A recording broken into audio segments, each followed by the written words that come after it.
Okay, welcome back to part 2 of our training. In this video we'll be taking a look at what MaxIm DL version 6 can do in terms of the FITS header and the information screen, both being visible through the view menu. So let's get rid of anything that is open except for a nice image. We happen to have an image that we were using in the prior video. This is R SETI, a variable star that I study. If we look at the view menu, there's this really interesting little drop down here for FITS header window. Now, FITS stands for the Flexible Image Transport System, and it is basically comprised, every file is comprised of a header, which is plain readable text like what you see on the screen, and the data for the image. It can also contain other data as well. Some FITS files can hold multiple images in multiple colors. All sorts of interesting things can happen there. But for the sake of keeping this one simple, we're looking at a monochrome image that has a single header and single image. The header is comprised of keywords on the left, such as date obs, right here, and then an equal sign, which states that everything to the right of it is what that header keyword equals.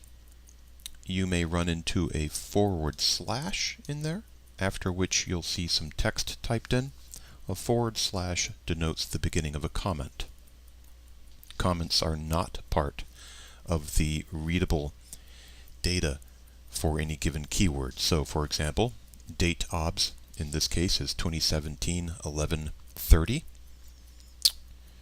with a time of 00:59 and 16 seconds. And that is in the ISO 8601 format of Coordinated Universal Time at the start of the exposure.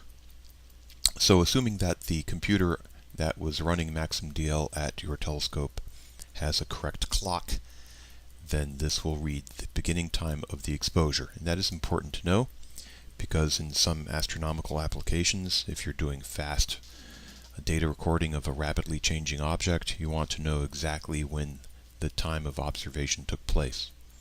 It's also important to know that some softwares will take the date and time of the exposure start, or the exposure middle time, or the exposure end time. It is important to note the difference between them when you start getting into high-speed photometry. The duration of the exposure is here under exposure time as 6 seconds, and the actual time of that is again 6 seconds. This is the one that's most commonly used. Exposure is the one that most softwares understand. The temperature that the CCD was set to is called set temp. Here it was set to a temperature of -25 Celsius, and then the actual CCD exposure temperature is -24.9367, etc. That's the actual temperature at the start of the exposure. It's possible that temperatures outside are changing rapidly enough that the CCD's actual temperature will change throughout the exposure time. But it won't change very much. It depends on your camera and its ability to maintain a correct temperature. Generally, those of you who are operating with liquid nitrogen or helium, if you're fortunate, will not have to worry too much about CCD temperature varying at all. For those of us working in the hot summer climates, we might see our CCD camera max out its thermoelectric cooler, and that's generally a hard thing to deal with. The binning on the CCD camera here, X and Y binning, we're using 1 pixel as 1 pixel instead of 2 by 2 or 1 by 2 pixels acting as a single pixel. This is important when we start looking at taking out bias dark and flat field frames. We're looking at the format of the readout. It is a raw readout. The filter that was used for this particular image was V. That's the name of the filter. V in this case stands for a V photometric filter, a kind of a greenish colored filter. It is a light frame. That's what image type means.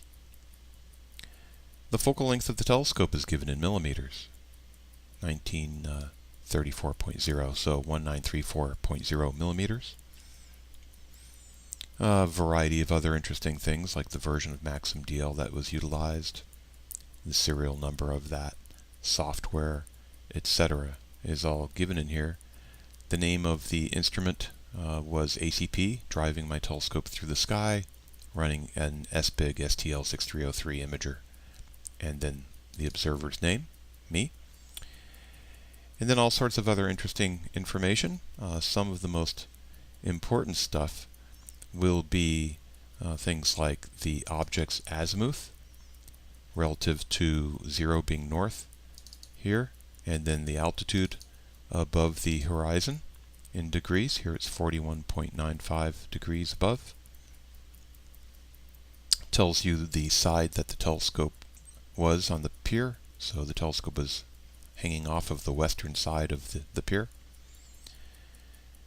Other information here having to do with pinpoint astrometric reduction, kind of useful. It tells us that this file has actually been coordinated for right ascension and declination with quite a bit of accuracy. Okay, so that's the fit setter. You may find yourself in a condition where you want to edit individual fit setter keywords. I warn you, this is not for the faint of heart, and it's not something that we go into lightly, but perhaps we want to change the observer's name. Basically click on the keyword observer and then change it down here under value and then say set, and it will actually change it for you. I'm going to leave it the way it is because I was the observer. Another interesting piece of information here is the information window. Under View and Information Window, we can bring up another dialog here that allows us to see all sorts of nifty things concerning this particular file. If we change it to aperture mode and we zoom in considerably, we can take a look at this ringed system that we have been provided by MaxIm DL called the apertures. There's an inner aperture, a gap, and then an outer aperture that are divided by 3 rings. In the case of using this aperture setting here, when we put our cursor over an object of interest, for example this star, and looking back now at the information window, you can see that the pixel value of the particular central region of the aperture is 65535. The maximum pixel value is 65535. That happens to be the maximum that this chip can handle. The minimum value is 2248. The median and average are also given along with the standard deviation for error correction. And then also a full width half maximum is given for the star. And we'll talk a little bit later about full width half maximum and its value in a separate video. If we move off the star, it's going to look at the aperture value of background here in this case, and we'll see that the pixel value of the central portion is 2246 with a average of 2223.442 average. You may find yourself in a situation where you'd like to see more than just one small section. You want to look at a region defined by a rectangle. It's easy enough to just draw a rectangle and let the software do the calculations for you here, where the maximum value is 65535, the minimum 2155, etc. And it even tells you the coordinates and area. So you can draw small rectangles or very large rectangles and get all sorts of statistical information fed to you. The astrometric button, assuming that you have been using software that coordinates the positioning of your files in the sky, and when you move your aperture around, you will get a measurement of right ascension and declination for the cursor, which is where the center X is located, or the cross is located within my apertures here. Or you can put the mouse over a brighter object and let it calculate the centroid of that object. This is very intelligent software, and will give you a decimal, down to a decimal of a pixel location for any given bright object by calculating its weighted average location on the CCD chip. So in this case, the cursor is located at 225.46.35 right ascension, and negative 0, 12 minutes and 32.9 seconds south declination. But the centroid of the star I'm putting the cursor over is 225.46.34 and negative 0, 12, 31.9. So it's more precise if you're trying to measure something like, say, a comet, an asteroid, or a newly discovered object like a supernova. This is a good way to get started. Lastly, and something that I can't really show you well in this one, is one for region.